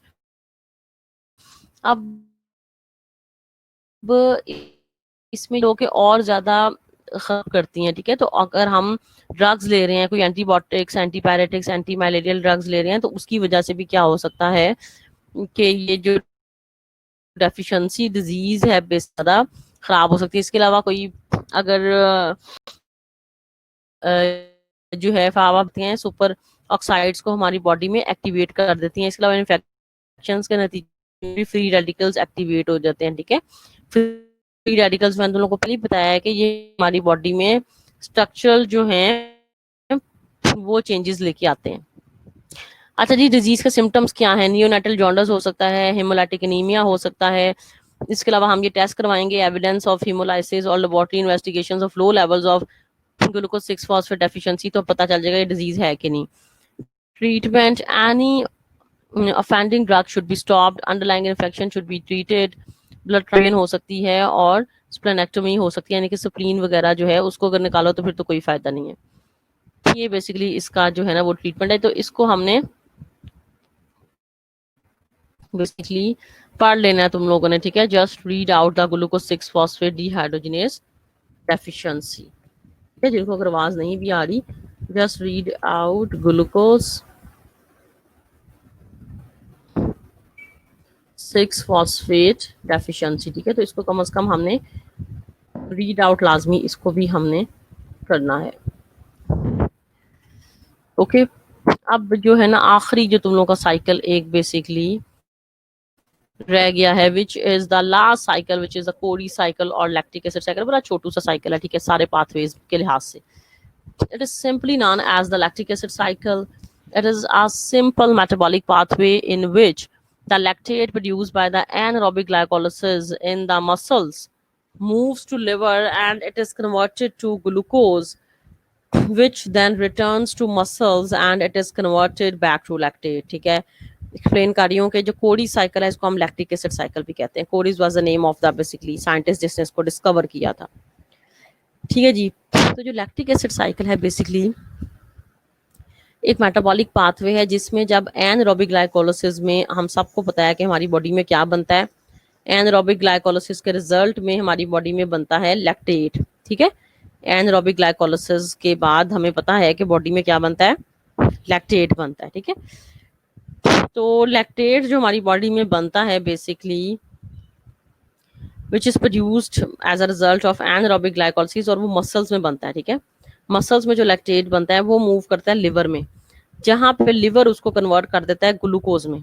ठीक है, ग्लूकोज फिर दोबारा ग्लूकोज है तो दोबारा उसकी ऑक्सीडेशन होती है, दोबारा ग्लाइकोलाइसिस होती है। ठीक है, तो दोबारा फिर वो मसल्स में जाता है लैक्टेट बन के, और फिर वहां से दोबारा लिवर में जाता है, ग्लूकोज बन जाता है। तो ये जो इंटरकन्वर्जन है बेसिकली ग्लूकोज की फ्रॉम लैक्टेट टू ग्लूकोज, ठीक है, के मसल्स में वो लैक्टेट है और दोबारा लिवर में जाता है जहां वो कन्वर्ट हो जाता है ग्लूकोज में। ये जो इंटरकन्वर्जन है, ठीक है, लैक्टेट से ग्लूकोज और ग्लूकोज से लैक्टेट, ठीक है, this is basically called as the Cori cycle और लैक्टिक एसिड साइकिल। ठीक है, I am explaining it again कि एनारोबिक ग्लाइकोलाइसिस के रिजल्ट में हमारी बॉडी में बनता है लैक्टेट मसल्स में। मसल्स में जो लैक्टेट बनता है वो फिर जाता है लिवर में और वहां जाके कन्वर्ट हो जाता है ग्लूकोज में। ठीक है, फिर इसी तरह मसल्स में लैक्टेट बनता है और वहां पे जाके कन्वर्ट हो जाता है ग्लूकोज में। तो ये कन्वर्जन है बेसिकली मस्कुलर लैक्टेट की ग्लूकोज में और फिर ग्लूकोज की लैक्टेट में। इस पूरे साइकिल, ये जो साइकिल पूरा एक चल रहा है कि मसल्स में लैक्टेट बन जाएगा, जब लिवर में जाएगा तो ग्लूकोज बन जाएगा, फिर मसल्स में जाएगा तो लैक्टेट बन जाएगा, फिर लिवर में आएगा ग्लूकोज बन जाएगा। तो ये जो पूरा साइकिल चल रहा है इसको हम कह रहे हैं लैक्टिक एसिड साइकिल। ठीक है जी, अब फायदा क्या है इस साइकिल, इंपॉर्टेंस इसकी क्या है? इंपॉर्टेंस इसकी ये है, it produce the ATP for muscle activity through glycolysis in muscles. के मसल्स में जब लैक्टेट बनता है तो जाहिर है कि ये हमें पता है कि एनारोबिक ग्लाइकोलाइसिस में भी हमारी बॉडी में जो है ना एटीपीज बन रहे हैं। ऐसा ही है ना, एनारोबिक ग्लाइकोलाइसिस से कितने एटीपी बनते हैं, किसी को याद है? How much ATPs are produced as a result of anaerobic glycolysis? Anaerobic glycolysis से भी हमारी बॉडी में 4 एटीपी के मॉलिक्यूल्स बनते हैं। ठीक है ना, नेट हमें गेन होता है 4 एटीपी के मॉलिक्यूल्स का। 4 एटीपी के मॉलिक्यूल्स जो बन रहे हैं हमें एनारोबिक ग्लाइकोलाइसिस के थ्रू, तो वो उससे हमें एक तो एटीपी एनर्जी मिल रही है। Prevent the lactic acidosis in the muscles under anaerobic conditions. देखो, अगर हमारी बॉडी में मसल्स में तो एनारोबिक ग्लाइकोलाइसिस ही होनी है तो उसमें तो लैक्टेट ही बनता जाएगा। तो लैक्टेट बनता जाएगा, एनारोबिक ग्लाइकोलाइसिस मसल्स में होती जाएगी तो लैक्टेट अकोमुलेट हो जाएगा, और उससे क्या होगा, लैक्टिक एसिडोसिस एक डिजीज होना शुरू हो जाएगी, विच is the accumulation of the lactate in our body, lactic acidosis। लेकिन कोरी साइकिल हमें लैक्टिक एसिडोसिस से बचाता है, क्योंकि जो मसल्स में लैक्टेट बन रहा है ना, वो जा रहा है लिवर में, जहाँ पे जाके ग्लूकोज में चेंज होता जा रहा है। ठीक है, तो जब लैक्टेट जमा ही नहीं होगा, वो लिवर में जाके ग्लूकोज में चेंज हो जाएगा, तो हमारी बॉडी में तो लैक्टिक एसिडोसिस डिजीज नहीं होगी। ये एक फायदा है कोरी साइकिल या लैक्टिक एसिड साइकिल का। तीसरा फायदा क्या है कि मेटफॉर्मिन जो कि एक एंटी डायबिटिक ड्रग है, यानी कि डायबिटिक के लोग जो है ना ग्लूकोफेज वगैरह की फॉर्म में इस दवाई को, इस मेडिसिन को यूज करते हैं। ये कोरी साइकिल को इनहिबिट करती है, ये वाली जो दवाई है ना, ये कोरी साइकिल को इनहिबिट करती है। यानी कि इसका मतलब क्या हुआ कि जो मसल्स में लैक्टेट बना है वो लिवर में जाके ग्लूकोज में नहीं चेंज होगा, नहीं चेंज होगा, तो फिर क्या होगा कि precipitating lactic acidosis in patients with the renal failure. फिर क्या होगा कि ऐसे मरीज जिनका किडनीज भी, जो डायबिटीज भी हैं, ज़्यादा डायबिटीज हैं तो मेटफॉर्मिन दवाई ले रहे हैं ना, तो डायबिटीज भी हैं और रीनल पेशेंट्स भी हैं, उनमें एसिडोसिस हो जाता है और रीनल जो है ना वो लैक्टेट की अकोमुलेशन हो जाती है, क्योंकि किडनीज काम नहीं कर रही तो लैक्टेट को समझ लो किडनीज फिल्टर भी नहीं कर रही, जब काम नहीं कर रही तो लैक्टेट को बॉडी से निकाल भी नहीं सकती। तो ये लोग जो है ना, मरीज जो है डायबिटिक पेशेंट्स, उनमें लैक्टिक एसिडोसिस होने के चांसेस, इसका मतलब ज्यादा होते हैं। और अगर डायबिटिक के साथ वो अगर किडनी पेशेंट भी है तो फिर तो बहुत ही ज्यादा जो है ना खराब हालात होने के चांसेस हो सकते हैं। एक तो डायबिटिक है, वो दवाई ले रहा है मेटफॉर्मिन, वो दवाई क्या कर रही है कि वो लैक्टिक एसिड को ग्लूकोज में चेंज नहीं करने दे रही। ठीक है, तो लैक्टेट ही बनता जा रहा है, क्योंकि उसने तो ग्लूकोज नहीं ना बनने देना मेटफॉर्मिन ने, तो लैक्टिक एसिड के लेवल बॉडी में हाई हो जाएंगे और लैक्टिक एसिडोसिस डिजीज हो जाएगी। ठीक है, तो अगर रीनल फेलियर भी है पेशेंट तो वो तो फिर लैक्टेट को एक्सक्रीट आउट भी ना कर सकता, तो उन लोगों में फिर ये ज्यादा हो जाता है लैक्टिक एसिडोसिस। तो जी ये था छोटा सा कोरी साइकिल, या जिसको हम कह रहे हैं लैक्टिक एसिड साइकिल। इसके साथ तुम लोगों का जो है ना जी वो फाइनली कार्बोहाइड्रेट जो मेटाबॉलिज्म है ना, that is going to be ended. अब इसमें मैंने बताया कि ग्लाइकोजन स्टोरेज डिजीज अच्छी तरह से करनी है। अच्छा, इसमें ये है हर एक चीज़ ही बड़ी इंपॉर्टेंट है, हम किसी को भी स्किप नहीं कर सकते। ऐसा नहीं है मैं कहूँ कि तुम लोग ग्लाइकोलाइसिस कर लो, ग्लूकोनेजेनेसिस ना करो, या तुम लोग HMP शंट कर लो और क्रैप साइकिल ना करो। तो anything can come from this chapter. ठीक है, दिस इज वेरी इंपॉर्टेंट। और स्पेशली जो बॉक्सेस में डिजीजेस वगैरह लिखी हैं इसके साथ लिंक करती हैं, ये भी बड़ी इंपॉर्टेंट है।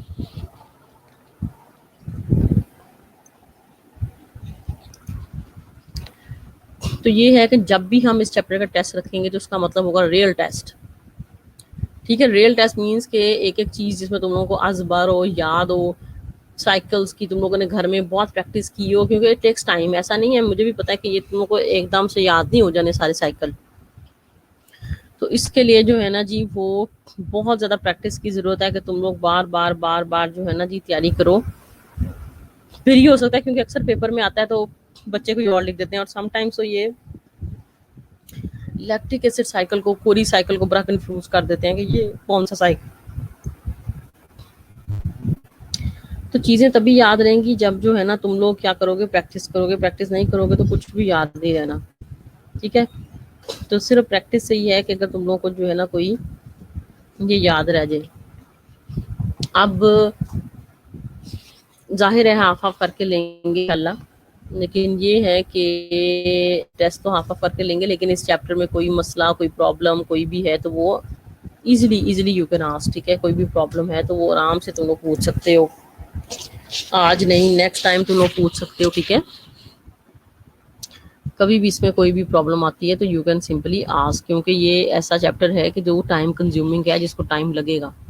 ठीक है, इसमें जो है चीज़ें हम दोबारा भी इसको रिवाइज करेंगे, क्योंकि मेटाबॉलिज्म एक दफा करने से नहीं आता, दोबारा करेंगे। लेकिन इंपॉर्टेंट चीज़ ये है कि तुम लोग तो इसको पढ़ो, तुम लोग तो करो, ग्लाइकोलाइसिस का ड्रॉ करो, कोई 5-5 दफ़ा अपने उसमें क्रैप साइकिल को ड्रॉ करो, रजिस्टर्स बिल्कुल भर दो कार्बोहाइड्रेट मेटाबॉलिज्म से। रजिस्टर भरोगे तो फिर ये याद होना है, और ये मैंने बताया कि इंपॉर्टेंट है, इसमें से क्वेश्चन लाजमी आता है। और असल में ना हमारे प्रॉब्लम तो ये है कि क्वेश्चंस कम है, क्वेश्चंस मतलब कि पेपर के नंबर कम है। यही पेपर अगर 200 नंबर का होना तो हमारे पास एज होता है कि हम चलो अब कोर्स ज़्यादा है और नंबर कम है, ठीक है। अगर 25 नंबर की तुम लोगों की थ्योरी है बायोकेमिस्ट्री की, तो 25 नंबर का फिर कौन कौन से चैप्टर से सवाल आ जाएगा, जिसमें सारी चैप्टर बड़े इंपॉर्टेंट लगते हैं। सिंपल जो कार्बोहाइड्रेट्स हैं, मेटाबॉलिज्म के बगैर जो सिंपल पहला चैप्टर, वो भी इतना इंपॉर्टेंट लगता है, समटाइम्स उसमें उसी में से सवाल आ जाते हैं 2-3। फिर इसी तरह से लिपिड्स है, एंजाइम्स है, तो सारे चैप्टर्स इतने इंपॉर्टेंट है कि सर इसमें पता फिर क्या होता है कि सवालों के नंबर कम हो जाते हैं, यानी कि 2-2 1-1 आधे आधे नंबर का सवाल आ जाता है, लेकिन आता लाजमी है। तो वही सवाल अगर 10-10 नंबर का आए तो उसमें हमें ज़्यादा फ़ायदा है ना, अगर आता हो तो। ना आता हो तो फिर तो ज़ाहिर है कोई फ़ायदा नहीं है। लेकिन ऐसा है कि हम कोई चैप्टर स्किप नहीं कर सकते, ऐसा नहीं, हमें चॉइस कोई नहीं, हम ये नहीं कर सकते कि चलो क्वेश्चन आएगा तो हम ये चैप्टर छोड़ दिया तो चलो कोई मसला नहीं है। तो ये है कि हम तो कोई चैप्टर स्किप ही नहीं कर सकते, we don't have any choice. तो इस वजह से तुम लोगों ने जो है ना, हमें सारे ही बेसिकली चैप्टर्स बेसिकली करने हैं, ये ज़रूरत भी है हमारी कि सारे ही चैप्टर जो है ना हमें करने पड़ने हैं।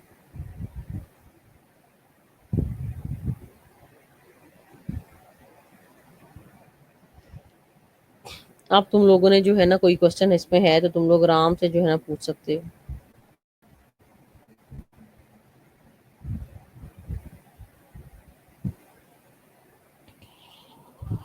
कोई भी अगर क्वेश्चन है तो you can simply simply ask, ठीक है।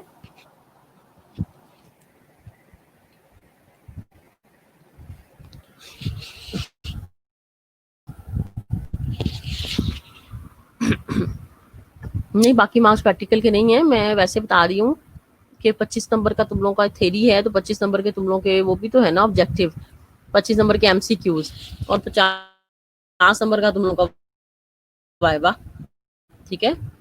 25 नंबर हैं तुम लोगों के इसके जो है थ्योरी के, 25 नंबर तुम लोगों के उसके ऑब्जेक्टिव के, और यहाँ समझो 30 मार्क्स वैसे थ्योरी के होते हैं, 30 नंबर थ्योरी के, 20 नंबर का ऑब्जेक्टिव, और उसमें जो 50 नंबर रह जाएंगे ना वो तुम लोगों का होगा वाइवा। लेकिन ये दोनों की मैं बात कर रही हूँ, बायोकेमिस्ट्री और न्यूट्रिशन।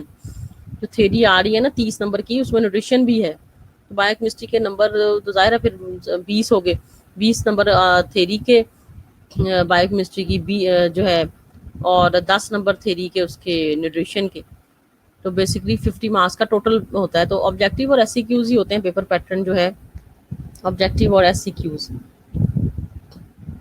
दो ही, दोनों तरह के बेसिकली, यानी कि शॉर्ट क्वेश्चंस भी आते हैं इसमें और जो है दूसरे भी आते हैं इसमें, एमसीक्यूज भी और शॉर्ट क्वेश्चंस भी।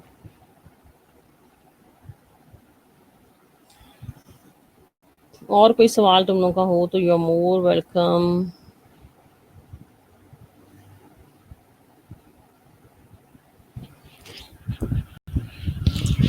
देखो लैक्टेट तो हमारे मसल्स में बनता ही बनता है, ठीक है। मैंने ये कहा है कि मेटमॉर्फिन अली हमजा एक दवाई है जो कि शुगर पेशेंट्स खाते हैं, जो कि ग्लूकोफेजिया के नाम से या किसी और नाम से मार्केट में अवेलेबल है, ठीक है। मेटफॉर्मिन ये दवाई जो है ये क्या करती है कि लैक्टेट तो बन रहा है मसल्स में, लेकिन उसको फिर लिवर में नहीं जाने देती, ठीक है। लिवर में उसको जाने नहीं देती, उसको ग्लूकोज में चेंज नहीं करती, जिसकी वजह से अगर लैक्टेट ग्लूकोज में नहीं चेंज होगा तो लैक्टेट तो हमारी बॉडी में जमा हो जाएगा, अक्यूमुलेट हो जाएगा। Accumulation of lactate is called as lactic acidosis, ठीक है। वो एक डिजीज है जो मसल क्रैम्प्स वगैरह भी हो सकते हैं, ठीक है, और खतरनाक डिजीज है जिससे रीनल फेलियर भी हो सकता है। तो lactic acidosis is the accumulation of lactate in our muscles. देखो मिड टर्म्स की तो अभी कोई अभी ना डेट शीट है ना अभी पता है, जब आएंगे फिर देखेंगे मिड टर्म्स का ना, तुम लोग अपनी तैयारी रखो, मिड टर्म्स जब आएंगे तो फिर होगा। वाइवा तो ऐसे ही होता है कि तुमसे पूछ सकते हैं, तुम लोग से पूछ सकते हैं लैक्टिक एसिडोसिस क्या है, कोडी साइकिल क्या है, ये वाइवा है। लैक्टिक एसिड साइकिल क्या है, ग्लाइकोलिसिस को डिफाइन कर दें, क्रैब साइकिल को डिफाइन कर दें, सारे सवाल वाइवा के हैं। Glycogen storage disease, von Gierke disease कभी सुनी है, ये बताएं क्या होता है। तो वाइवा में तो there can questions like that ना, वाइवा की तो हम इंशाल्लाह तैयारी करेंगे। देखो अभी पहुंचो तो सही एग्जाम्स की, अभी एग्जाम्स तक अभी पहुंचो तो सही, उसके बाद है सारी जो तैयारियां होनी है। ठीक है, तो एग्जाम्स तक अगर हम पहुंचेंगे इंशाल्लाह इंशाल्लाह, तुम लोगों के तो लाजमी होंगे। अभी तो देखो यूएचएस का अपना सेटअप देखो, अभी अगस्त में डेट शीट आई है, क्या बनता है क्या नहीं बनता, अब लेट्स सी, उसके बाद ही वी कैन डिसाइड कि क्या होना है।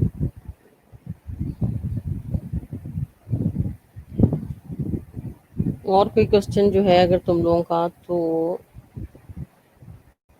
पूछ सकते तुम लोग जो है ना।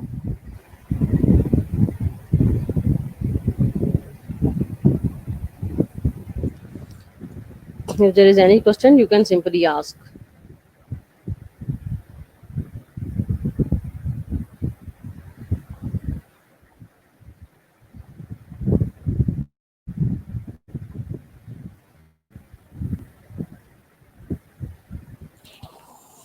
हाँ जी, देखें अब जो 2 जुलाई को क्या डिसाइड था, वैसे मेरे नॉलेज में तो अभी तक कुछ नहीं है। मेरे नॉलेज में एज़ मतलब कि फैकल्टी ने भी कोई इन्फॉर्म नहीं किया, मेरे नॉलेज में भी तक ना इसका कुछ नहीं है। तो जब तक ऑफिशियल एक ऑर्डर्स नहीं आते, तब तक जो है I can not say anything ना।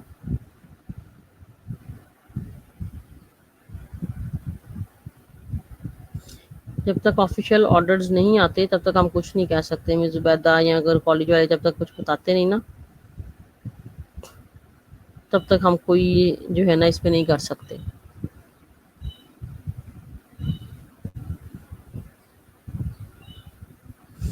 चलो एनीवेज, नेक्स्ट हमने चैप्टर स्टार्ट करें ना।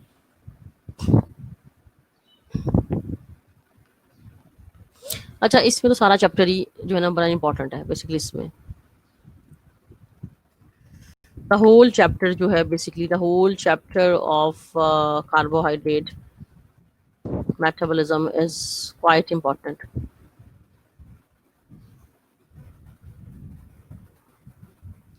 पूरा इसमें बड़ा इंपॉर्टेंट है।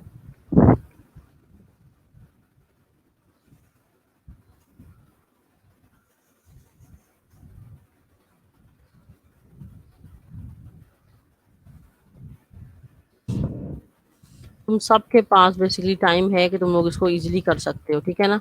सबके पास टाइम है, you all have the time to do it. क्योंकि कॉलेज खुल के तो टाइमिंग जाहिर है कम हो जाने आने जाने के, वहाँ पे बैठने के, लेक्चर्स यहाँ पे भी ले रहे हो, लेकिन देखो यहाँ पे 1 बजे तक है, वहाँ पे 4 बजे तक है। और प्लस जब हम कॉलेज आएंगे तो हम प्रैक्टिकल्स पे ज़्यादा कंसंट्रेट करेंगे, ठीक है। हमने अपने प्रैक्टिकल्स लैब वर्क हमने ज़्यादा करना है, फिर हमें तो चाहिए हम अपनी थ्योरी खत्म कर दें इन्हीं वेबिनार के लेक्चर्स में ना, ठीक है। तो हम अपनी थ्योरी खत्म कर दें और कॉलेज में हम अपनी प्रैक्टिकल्स को शुरू करें, अपनी लैब वर्क को शुरू करें। अच्छा, एक और चीज़ ये कि नेक्स्ट जो हमारा है ना basically that is protein metabolism. Next हम जो स्टडी करेंगे वो प्रोटीन मेटाबॉलिज्म करेंगे, कि जो न्यूट्रिशन का हमारा चैप्टर रह गया हम वो कर लें। उसके बाद जो है ना प्रोटीन मेटाबॉलिज्म है ना वो स्टार्ट कर लें। प्रोटीन्स मेटाबॉलिज्म, ठीक है, that is also one of the important topic ना। जितने भी तुम लोग के टॉपिक है ना बायोकेमिस्ट्री के, सब भी इम्पोर्टेंट है। मतलब कि वी कैन नॉट थिंक कि हमें कौन सा छोड़ना है कौन सा करना है। तो ये मत छोड़ने वाला तो सोचो ही ना, करने का ही सारे सोचो। ठीक है, क्लास तो हमने protein metabolism basically we metabolism next time.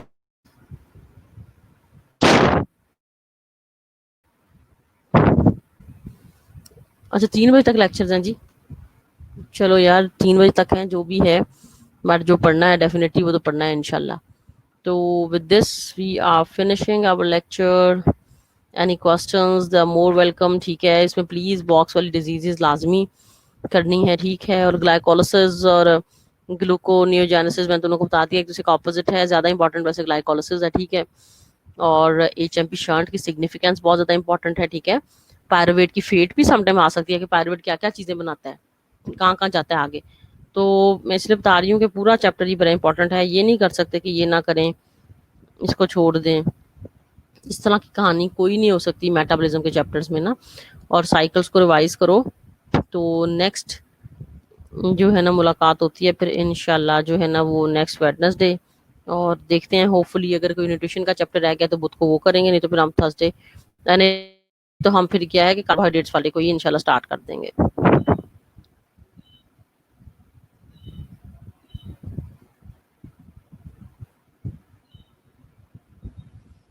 ठीक है, फिर हम कार्बोहाइड्रेट्स उसको सॉरी प्रोटीन्स को हम स्टार्ट कर देंगे। अगर जो है वो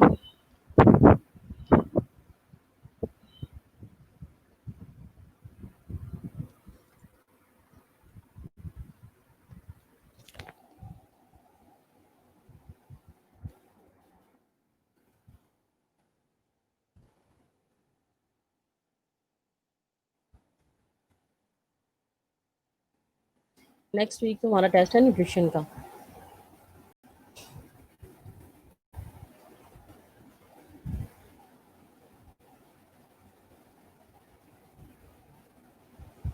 ठीक है क्लास, नेक्स्ट वीक तो हमारा टेस्ट है न्यूट्रिशन का, तो उसके बाद फिर हम कार्बो इसका टेस्ट रखेंगे, मेटाबॉलिज्म का रखते हैं, कोई और रखते हैं, तो let's see.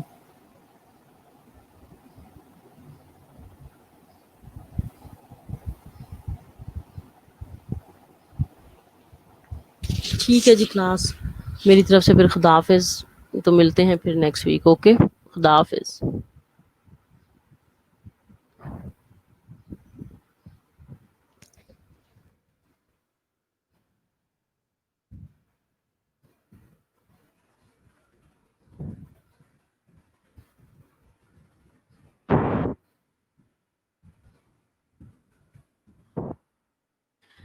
Okay, next week इंशाल्लाह जो है ना प्रोटीन मेटाबॉलिज्म होपफुली ठीक है कर रहे हैं हम।